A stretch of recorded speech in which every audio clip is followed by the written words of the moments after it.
name say about you and where you come from? My name is Maxine Khumalo.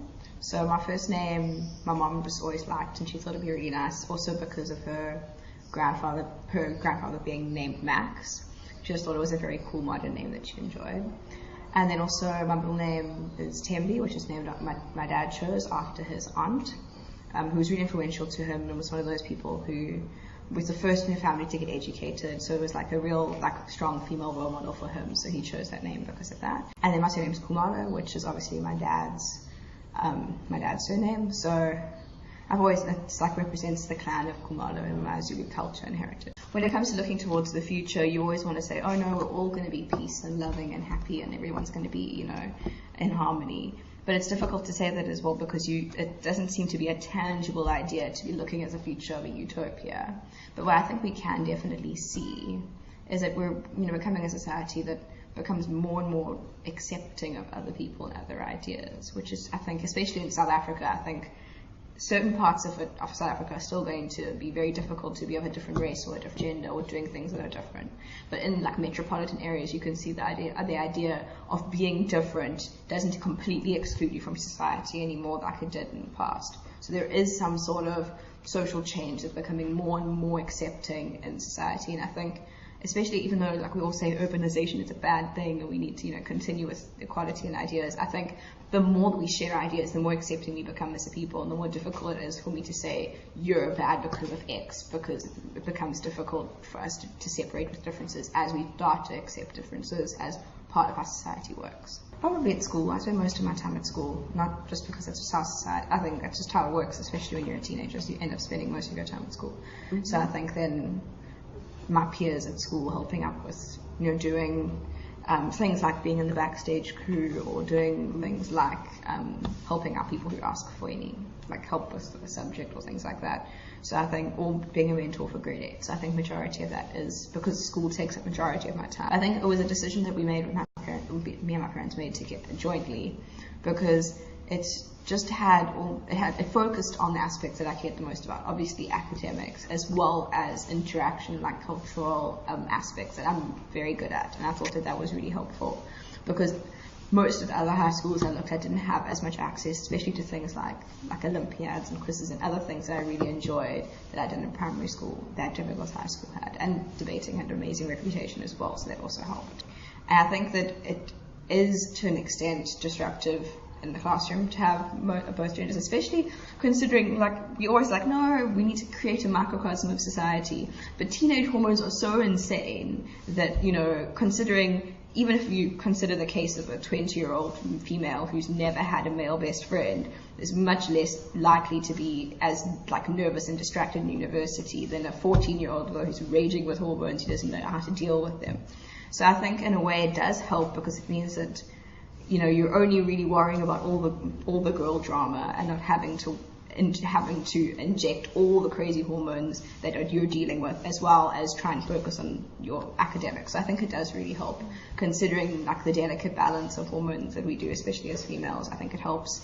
I'm very strong in believing that school isn't necessarily what's helpful, the curriculum and the syllabus and all that stuff. It's all the stuff that we do in between those moments that help, those moments when your teacher tells you how to research for your project, or the moment when your teacher says, what did you think about what you read in the newspaper today, or when you go over that exam paper and you talk about why exam papers are like that, rather than just here is an exam. So I think especially for our school, we always go that little bit of an extra mile in doing extra leadership courses during this time of the year, or doing extra lessons that we don't actually have to pay for, that's peer mentoring. So all those little extra things that aren't necessarily stated in what they have to do means that we can all grow together without having to just take all the boxes and filling in our matric paper.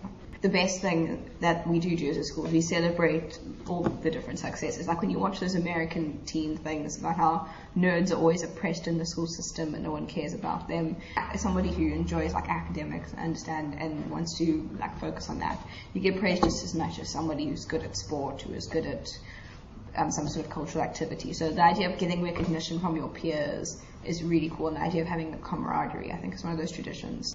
Definitely, I think the art room is definitely my favorite resource, just because it's one of those, I think when I went into it the first day in like grade 9 for my first art lesson in the art room, it's literally like one of those magical places in which I can never notice time. Like I try really hard to be strict with time, and my mother always knows if I'm going to the art room after school, I'm going to be late, because I'll sit down and I'll stand up thinking 5 minutes is gone and it's already been like an hour. So I think the art room is definitely one of those places that has a very special like ambiance towards it, with the music in the background and the inspiration everywhere. So I think with the art room, it's very conducive to what happens there. I've always noticed that.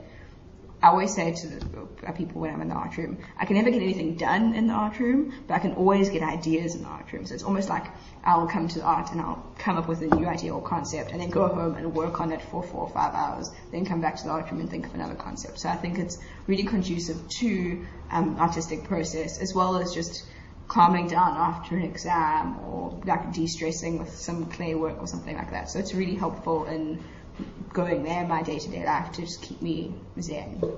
I think that especially like ideas of having to try and fit into different environments and having to analyze and think on your own is definitely becoming more and more important at school in the moment. I think I read an article, probably in English, about like the rise of how nerds are becoming popularized. So I think the idea of a culture of analyzing and thinking and doing work just for the fun of it, like Googling something about a fact about something nobody really cares about, is becoming more important in a world that cares about information and cares about knowledge more than just skills and things that we learn. So I think the stuff that a lot of the analytical skills and researching and understanding skills that I've learned at school will help me in a future that does care about generating knowledge and understanding knowledge, because now we can all just get knowledge at a click of a button. You now need to be able to process that knowledge in a way that a computer can never do.